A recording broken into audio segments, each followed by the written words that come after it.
My name is Lily, and I'm 37 years old. One day, out of the blue, I heard from a colleague that my dad, Jared, had been rushed to the hospital where I work as a nurse. They said he was conscious and alert, so I went to see him as soon as my shift ended. "Hey, sorry for the trouble." My dad greeted me with a cheerful smile, but he had been brought in for abdominal pain, and tests revealed he had colon cancer. When I was 14, my dad remarried a woman named Stephanie, who would become my stepmother. As time passed, it became clear that Stephanie was a difficult woman. My biological mom had an affair and left home when I was in 2nd grade. Since then, it was just my dad raising me on his own. But when I got to 8th grade, he introduced me to a woman. That woman was Stephanie, my stepmother. She was 10 years younger than my dad and only 13 years older than me.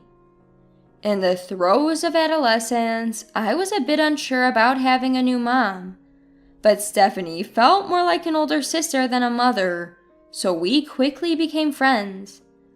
Soon after marrying my dad, Stephanie found out she was pregnant. I had always dreamed of having siblings, so I was overjoyed, jumping around like a little kid. But Stephanie, who had been so kind, changed dramatically the moment she found out she was pregnant. "I have terrible morning sickness, so I can't do the housework," she said, leaving it all to me. Even after her morning sickness phase was over, Stephanie continued to neglect housework, claiming she felt unwell and frequently went out with friends. Sometimes she even came home smelling like cigarettes. What on earth is she doing while pregnant? I wondered, even as a middle school student. And when she reached her final trimester, things got even worse. "My belly's in the way," she'd say, spending her time at home either sleeping or eating. She'd apologize, saying, "Sorry for leaving everything to you, Lily." But it was all talk and no action. I thought if you're going to apologize, do it right. When my little brother was born, I thought I'd have more free time since I'd have less housework to do. I felt a bit relieved. But I soon realized how naive I was. Stephanie, my stepmom, went back to her parents' home 3 hours away for about 3 months after giving birth to my brother Alex. She said she didn't want to be a burden on us. During that time, Dad made a suggestion. "How about we get a housekeeper while Stephanie is away? What do you think?" I was thrilled by the unexpected proposal. For those 3 months with the housekeeper, I'd be studying in my room and the delicious smell of food would waft in. I felt enveloped in happiness. Even when I came home after hanging out with friends, a tasty meal was ready. I thought, so this is what life is like for a typical middle schooler. But when Stephanie returned after her 3-month stay with Alex, she didn't lift a finger around the house. "I just had a baby. You can't expect me to do housework.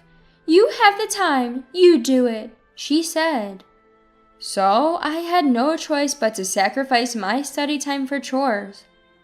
I suggested to Stephanie, "If you're not feeling well or if taking care of Alex is too much, why not ask Dad or the housekeeper for help?"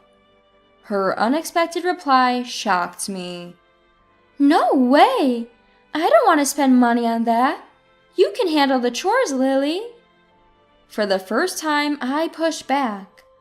I'm preparing for exams, and I need all the time I can get for studying. At this rate, I won't get into the school I want. Holding back tears, I pleaded. Stephanie hugged me and said, "You're right, I'm sorry. I was so caught up in my own struggles that I didn't think about you. Please don't tell Jared. I don't want him to leave me." But I knew her apology was just lip service. She seemed to think that a simple apology would make a middle schooler like me forgive her. As time went on, I could see through Stephanie's lies. Even when she hugged me and apologized, I felt nothing. We ended up ordering delivery for dinner that night. After that, Stephanie did start preparing dinner every day, but it was always elaborate dishes. I wondered where she found the time. One day, I saw the trash can filled with containers from supermarket pre-made meals. Turns out, she was just serving pre-made or frozen meals, but Dad never checked the trash, so he had no clue. In any case, I was able to focus on my studies and got into the high school I wanted. One day, after I'd settled into high school life, Dad asked me to go shopping with him before my part-time job. The moment we arrived at the mall and sat down in a cafe, Dad asked me, "How have things been with Stephanie lately? Is she still making you do all the housework?" "Wait, you knew about that since I was in middle school?" "Yeah, I'd heard you were helping out occasionally, but it seems like more than that. I noticed the food tasted different after Stephanie came back." Dad said, revealing he'd been aware all along. He tried to talk to Stephanie multiple times, but she told him not to stress her out after the baby was born, so he felt he couldn't say more. Actually, after I finished my high school entrance exams, I was made to do housework again. On days off when I'm part-time, I still make the meals. Stephanie told me that since you're a stepchild, you're my housekeeper. She told me that if I said anything bad about her, she would tell you, Dad, to get you to kick me out. That's why I kept quiet until now. I couldn't hold back any longer and told Dad everything. He apologized and patted my head. After talking it over, we agreed that if I got into my dream college, I could move out and live on my own. "Go for it. I'm rooting for you." Dad encouraged me, and from that day on, I hit the books hard. When I told Stephanie about the college I was applying to, she opposed it as expected, but Dad smoothed things over. Still, Stephanie seemed to think she'd be in trouble without her free housekeeper, so she started using my 3-year-old brother Alex to disrupt my studies. It was already 10 p.m., and Alex was still awake. "Sister, let's play!" Alex ran toward me, toy in hand, as I got home from my part-time job. "I need to eat and then study, Alex. Go to bed," I told him as I picked him up. "No, Mom said to play with Sister," he cried. And this became a daily routine, with Dad calming him down. Despite Stephanie's various attempts to sabotage me, I managed to get into an out-of-state college with Dad's support and moved to a new place. I heard that things got a bit worse for Dad at home, but he continued to live with Stephanie and Alex, who was still too young to be left alone with her. Later, I fulfilled my childhood dream of becoming a nurse, got married, had a child, and returned to work, leading a fulfilling life. That's when Dad was brought in, diagnosed with terminal cancer and given 6 months to live. Stephanie and Alex come to visit me 1 day a week. Stephanie and Alex, who hadn't seen me in 19 years and seemed to have forgotten all about me, openly badmouthed Dad during their weekly visits. I'd considered saying hello after all these years, but was glad I hadn't. I waited for a time when they weren't around and visited Dad's room with my son. "I'm so happy to see my grandson's face every day," Dad often said. He fought his illness for a year and finally passed away peacefully.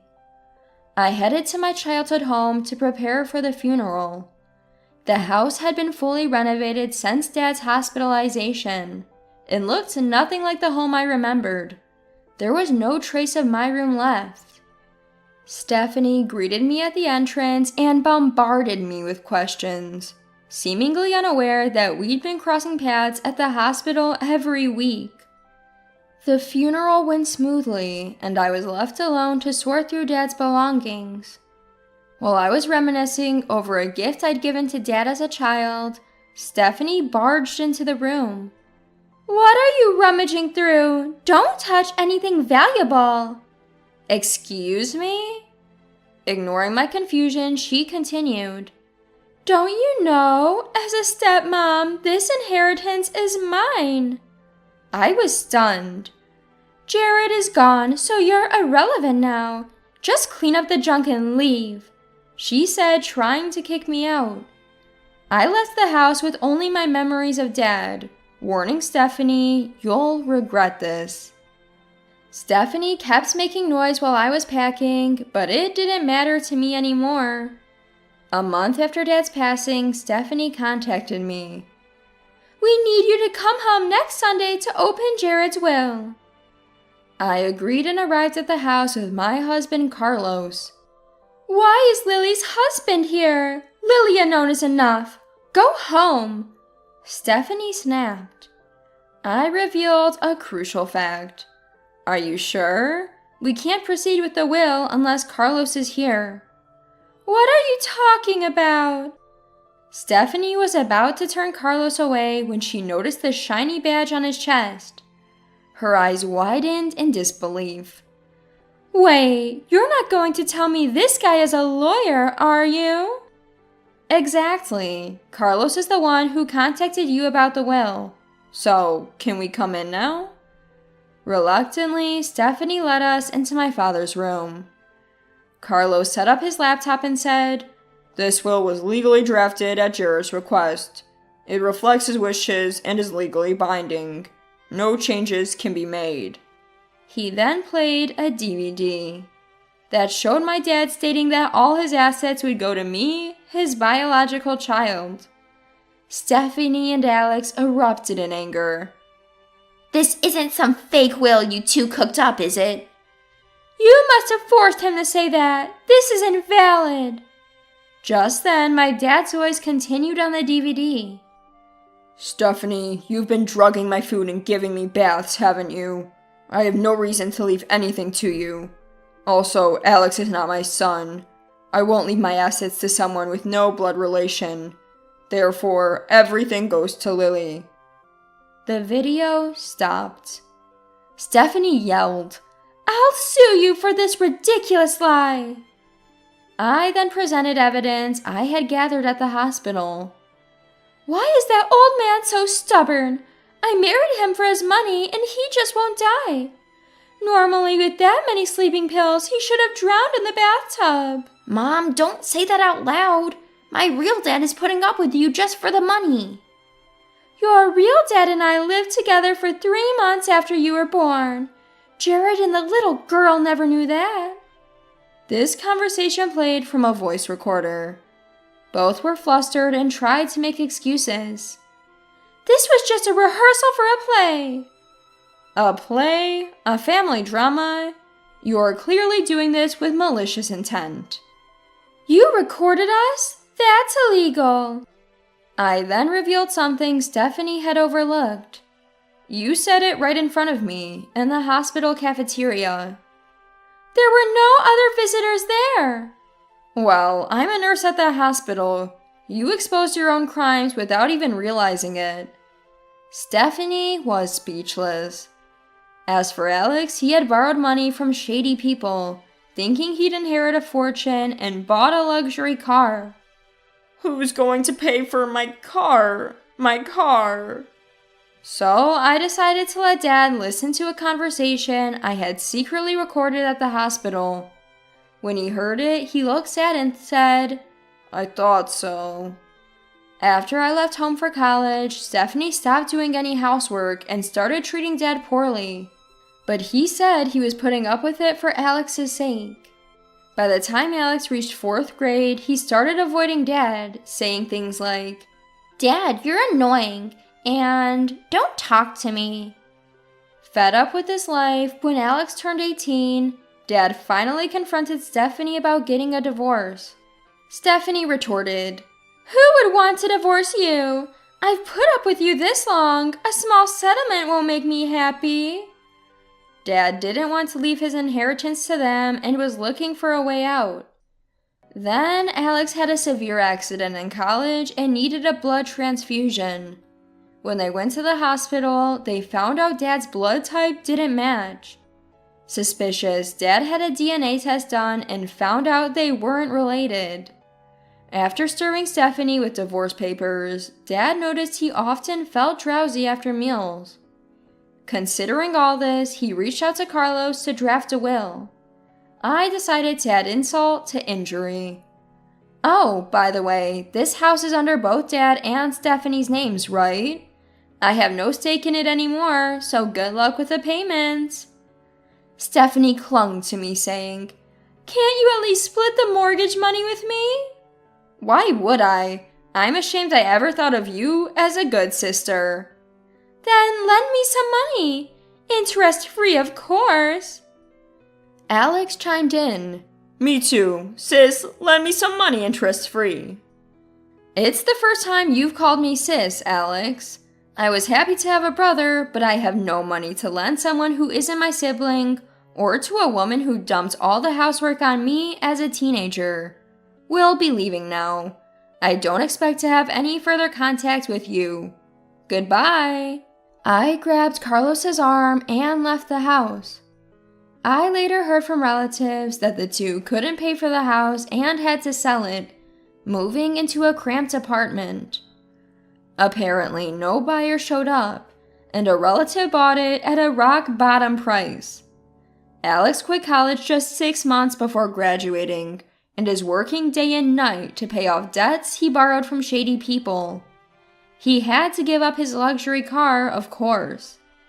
As for me, Dad left me more inheritance than I expected, thanks to his investments. I'm not obsessed with money, but I plan to use this inheritance to cover future expenses as my daughter grows up. I intend to continue doing my best every day, balancing my responsibilities as a wife, a mother, and a nurse.